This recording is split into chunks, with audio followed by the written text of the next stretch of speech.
Assalamualaikum warahmatullahi wabarakatuh.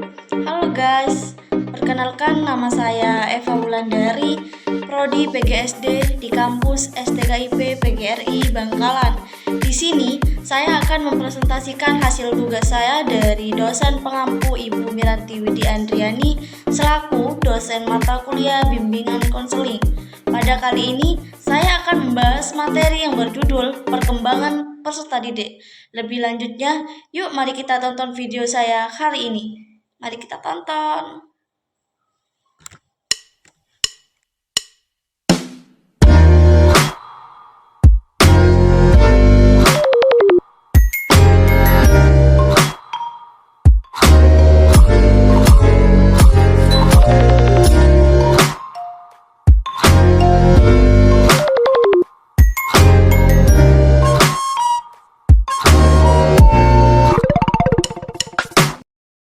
Nah, di sini saya akan membahas tentang perkembangan peserta didik.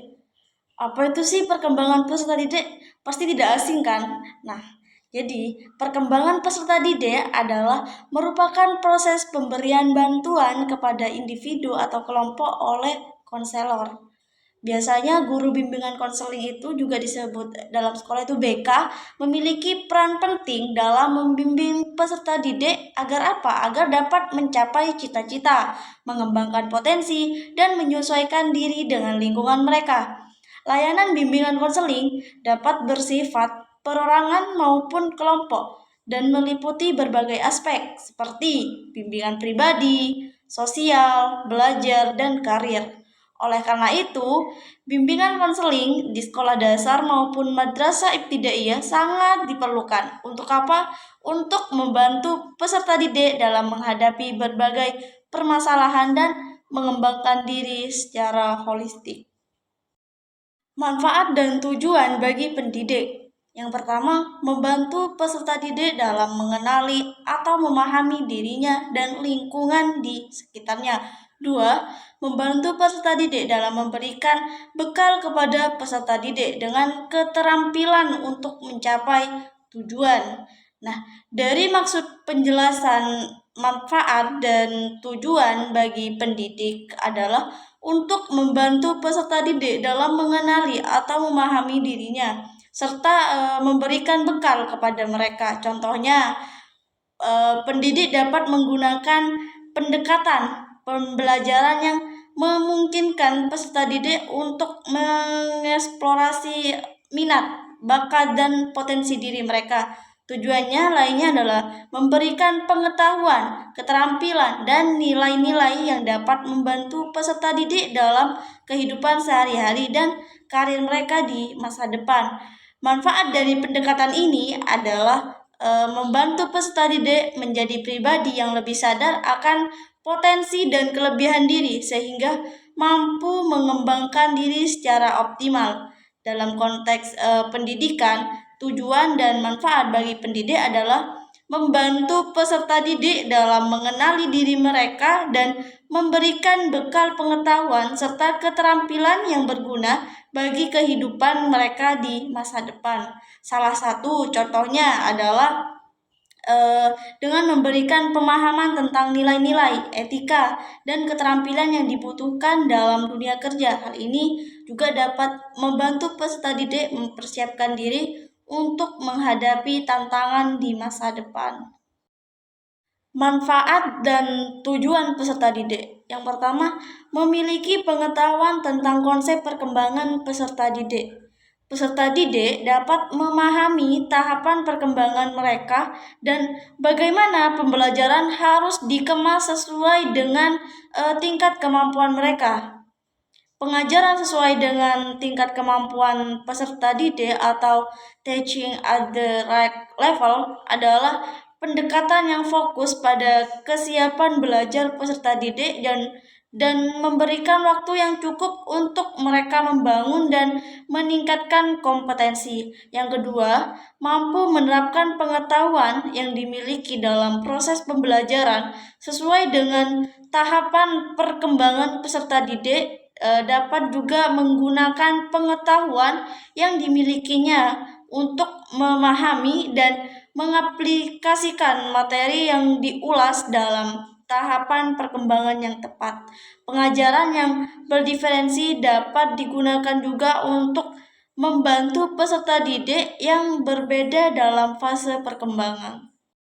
Jadi sekarang sudah masuk pada tugas perkembangan siswa sekolah dasar. Yang pertama, belajar keterampilan fisik yang diperlukan untuk bermain. Yang kedua, mengembangkan sikap terhadap kelompok sosial dan lembaga.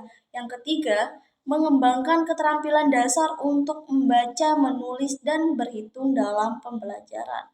Tugas perkembangan anak usia sekolah dasar juga meliputi menguasai keterampilan fisik yang diperlukan dalam permainan dan aktivitas, membentuk sikap yang sehat terhadap dirinya sendiri sebagai makhluk biologis, bergaul dengan teman sebaya, dan memainkan peranan sesuai dengan jenis kelaminnya.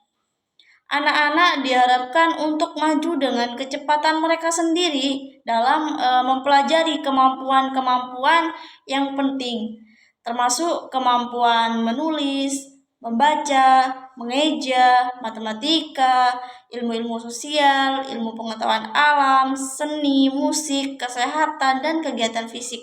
Dalam konteks pembelajaran konstruktivisme, peserta didik harus aktif selama kegiatan pembelajaran, juga aktif berpikir, menyusun konsep, dan memberikan makna terhadap hal-hal yang sedang dipelajari. Sekarang sudah masuk pada implikasi perkembangan peserta didik sekolah dasar pada pendidikan. Yang pertama, pada masa anak sekolah itu dasar merupakan masa dalam tahapan operasional konkret. Tahapan operasional konkret yaitu merupakan masa dalam perkembangan anak yang memfokuskan pada kemampuan konkret seperti membaca, menulis, dan berhitung. Dalam masa anak sekolah dasar, peserta didik akan membangun keterampilan dasar dalam membaca, menulis, dan berhitung, serta memahami konsep-konsep dan simbol-simbol yang lebih kompleks. 2. Berpikir logis mengenai objek dan kejadian yang konkret. Berpikir logis mengenai tadi itu merupakan proses pemikiran yang membantu anak-anak untuk memahami dan menganalisis objek dan kejadian yang konkret dalam lingkungan sekolah dan hidup sehari-hari. Pendidikan yang berkaitan dengan ini akan membantu peserta didik untuk membangun keterampilan yang lebih baik dalam memahami dan mengaplikasikan informasi yang diperoleh. Pada masa anak sekolah dasar, peserta didik harus berkembang sesuai dengan kecerdasan yang mereka miliki. Pendidikan yang berkelanjutan dan berorientasi pada perkembangan anak akan membantu peserta didik untuk membangun keterampilan dasar yang lebih baik dan memahami konsep-konsep yang lebih kompleks. Dalam konteks pembelajaran konstruktivisme, peserta didik harus aktif selama kegiatan pembelajaran, aktif berpikir, menyusun konsep, dan memberi makna terhadap hal-hal yang sedang dipelajari. Sudah masuk pada strategi dalam pembelajaran pada anak sekolah dasar. Yang pertama, menggunakan bahan-bahan yang komplit. Yang kedua, berilah latihan yang nyata dalam menggunakan analisis masalah atau kegiatan. Yang ketiga, menjamin penyajian yang singkat dan terorganisasi dengan baik. Dalam pembelajaran membaca, itu guru dapat menggunakan strategi kartu huruf, strategi kartu kata bergambar, dan strategi pemberian jam tambahan yang pelaksanaannya setelah kegiatan belajar mengajar selesai. Dalam konteks pembelajaran konstruktivisme, peserta didik harus aktif selama kegiatan pembelajaran, aktif berpikir, menyusun konsep, dan memberi makna terhadap hal-hal yang sedang dipelajari. Oleh karena itu, penggunaan bahan-bahan yang konkret itu dapat membantu peserta didik untuk membangun pengetahuan mereka sendiri melalui apa? Melalui pengalaman langsung dan nyata.